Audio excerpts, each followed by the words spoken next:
if pagbibigyan ka ng pagkakataon ngayong araw na to na makakausap mo si Isko Moreno ng personal, anong sasabihin mo at paano mo siya kukumbinsihin kung bumalik sa lungsod? Ako talaga ang masasabi ko talaga sa kanya, una salamat. Kasi masasabi ko talaga na napakalaki ng binago niya sa buong Manila. Kung kukumbinsihin ko siya, talagang sasabihin ko talaga agad sa kanya, Isko, balik ka kasi ikaw yung talaga yung hinahanap ng Manila. Ngayon, malinis, maayos, walang gulo, perfecto ang Manila. Yung tao, madaling kausap, tsaka magwapo. Hindi siya Gwapo, sana all na eh. If sakali ho bang babalik si Isko sa Manila na ano po magiging opinion niyo? Ang gusto ko talagang bumalik siya kasi mababalik yung magandang palakad niya dito nung nakaraang ano. Mayor Isko, be back in Manila. May tanong ako sir. Nandito po tayo ngayon sa Tondo. Ay, magandang umaga. May tanong ako sa inyo. Isko Moreno ba, anong gusto mo? Maging mayor o senador? Ano, gusto ko senador talaga. Senador. Bakit po? Eh, siyempre, mas marami siyang matutulungan doon. Oh, Diba? Nakaready na ako doon sa senador siya. senador. So ito naman, pangalawang tanong. If baka sakaling bumalik si Yorme Isko Sige, sa siyempre. sa lungsod ng Manila bilang mayor, Sigurado yun. Walang talo. bakit po tayo walang talo? Eh, alam mo na, apat na patak dito yun. Palong-palo ba? Palong-palo dito yung si Mayor. So ano po ba yung mga bagay na ginawa ni Yorme Isko na nakatatak sa puso niyo? Pandemic, hindi nun. Pandemic. Tindi. Oo, hindi yun. Kahit hindi ka tiga Manila, pwede ka magpabaksin, di ba? Oo. Yun yung lalo nga the best na ano. Yung Mayor, tsaka So, yun ang, walang pabaya. Hindi pa ba ya? Oo, yung tinulog niya ng pandemic. Yung food pack, ang bagay. So, ngayon tayo, kung mapagbibigyan kayo ng pagkakataon na makausap si Yorme ng personal, ano ang gusto mong sabihin sa kanya? Totoo lang ha, totoo lang. Kami i-try bigyan niya kami ng mga ano ng permit. Kaya niya hinuhuli sa mga ano. Di ba? Kasi ako stock ako eh. Stock ako eh. Nakita mo ako, stock ako kaliwa, stock ako. Ayun lang. Yung ayuda sa Maynila ni Yorme, yung sa ibang ano, walang yung sa PWD, iba, wala. Sino na wala eh. Sa atin, nandito lahat. Diba? Mayor na lang. Bakit po? Para mapaganda lalo Manila. Kasi yung ginawa niya dyan sa Divisoria is very good. Na wala yung mga jeep na nakakaabot na ng Asunsyon. Unlike before na yung mga anak ko naglalakad mula Abad Santos hanggang dito. Kasi walang mga sasakyan, hindi nakakatuloy ang mga jeep. Nung ginawa niya yun, very good. Benefit sa mga seniors. Ano gusto kong sabihin? Di bumalik na lang siya.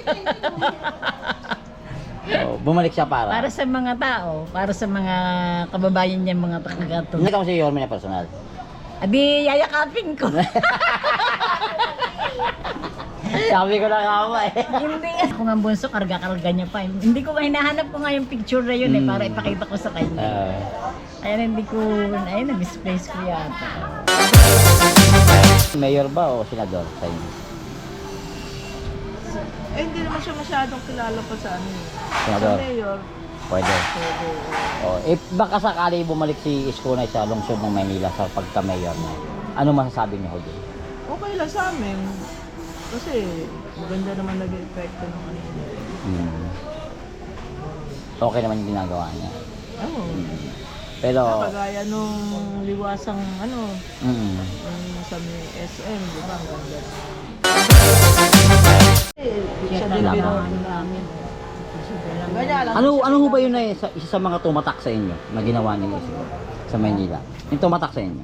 Yung malinis yung ano, yung mga daanan, mga Paligid. paligid. Sa tagal niyo ba na tumira sa lungsod ng Maynila na first time niyo ba nakita na bago ang Manila? Oo. Nung araw, hindi naman ganyan. Manalo matalo. Isko pa rin. So, kumain ka na ba? Siyempre hindi pa. Ano, may tanong ko lang, Nay. Si Isko, anong gusto mo? Mayor ba, senador? Mayor. Bakit to, mayor? Subok na namin siya. Talagang hindi kami pinabayaan lalo na pagkatundo. If sakali ho bang babalik si Isko sa Manila, Nay, ano po magiging opinion ninyo? Ang gusto ko talagang bumalik siya kasi mababalik yung magandang palakad niya dito nung nakaraang ano. Magandang palakad. So ano po ba yung isa sa mga tumatak na ginawa niya? Ay, hindi ko makalimutan talaga. Unang-una na, ng asawa ko yun. Ang laki na tulong sa amin. Ano Nung yun? may sakit nagkasakit yung anak ko hanggang sa namatay, malaking tulong na ibigay niya sa amin. Ako po? Tsaka sa asawa ko. Yung financial, tapos oxygen. Oh, Sa asawa ko, ganun din. So, nasuportahan nyo? Opo, Nasuportahan. isang lapit lang namin. Hindi kami pinahindian. Ganon si Isko, no? Talagang ang puso niya sa pagtulong ng mga nangangailangan. So, ito na ulitin ko na tanong ka tatay kanina. If sa araw na to magkakaroon ka ng pagkakataon na makausap si Isko, personal, harap-harapan, anong gusto sabihin mo sa kanya? Sasabihin ko, hihingi akong tulong. Sige po, walang problema. Basta at least Hihingi nalalaman ako natin. ng tulong kasi yung anak ko nakakulong hanggang ngayon. Hindi ko alam kung paano ko Saan po nakakulong? nilipat daw po siya sa Bikutan kasi nagkasakit siya ng Ano ba yung kaso niya? Nasama sa rape. 7 taon na, wala pang hearing. Hindi ko alam kung anuhan mo naman ako sabi niya. Kagani, hindi naman daw na umaano yung bata, yung kalaban niya. Hindi naman daw na umaano. Si Edna Gabino, asawa ko si Cesar Gabino, kilala yan ni Isko. Kilala niya po yun. Ang tawag niya doon, Man Cesar, pag pumunta kami doon sa sitio. Oh, Man Cesar, pasok ka na dito, magtutong-it na ba tayo? Kamusta ang buhay-buhay tayo? Eto, okay lang. Chill lang, no? Oh.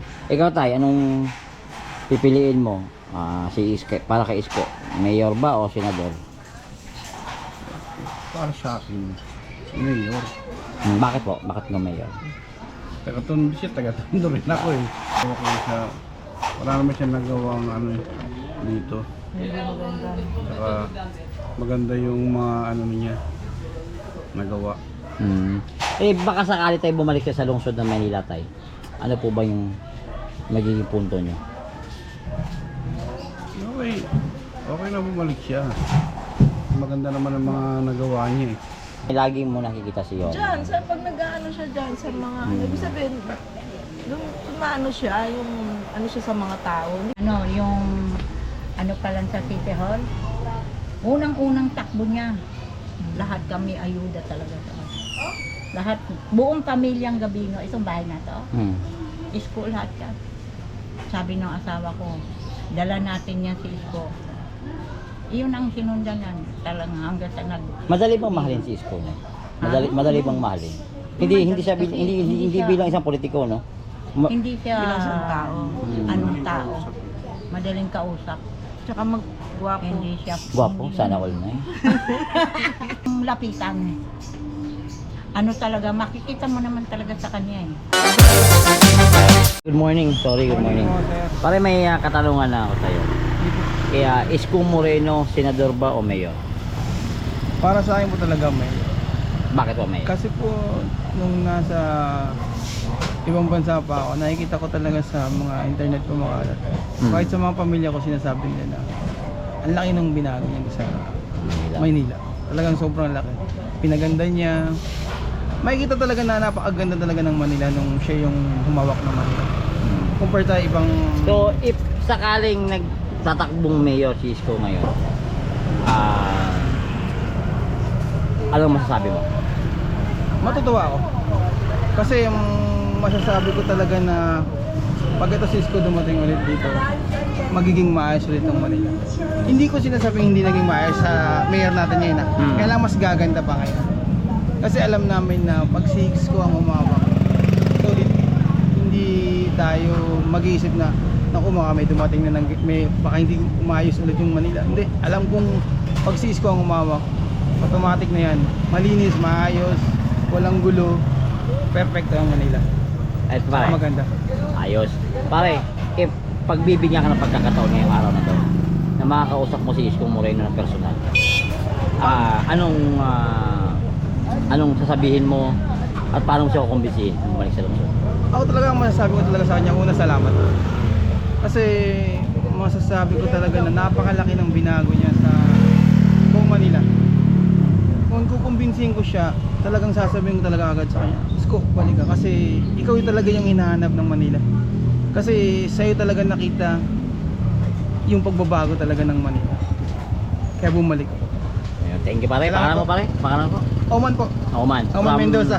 Mendoza. Pare, ingat ka pare. Salamat po, salamat po. Ingat Pare, po kayo.